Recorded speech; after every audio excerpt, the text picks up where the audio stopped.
काफिर कहने लगे कि इस कुरान को सुना ही ना करो, और जब पढ़ने लगे तो शोर मचा दिया करो ताकि तुम गालिब रहो। सो हम भी काफिरों को सख्त अजाब के मजे चखाएंगे और उनके बुरे अमाल की जो वो करते थे सजा देंगे। ये अल्लाह के दुश्मनों का बदला है, यानी दोज़ख। उनके लिए इसी में हमेशा का घर है। ये उसकी सजा है कि हमारी आयतों से इनकार करते थे।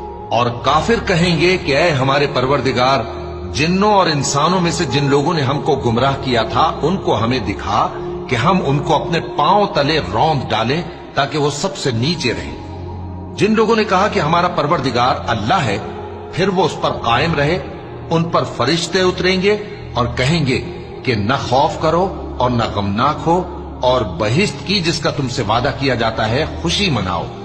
हम दुनिया की जिंदगी में भी तुम्हारे दोस्त थे और आखिरत में भी तुम्हारे रफीक हैं, और वहां जिस नेमत को तुम्हारा जी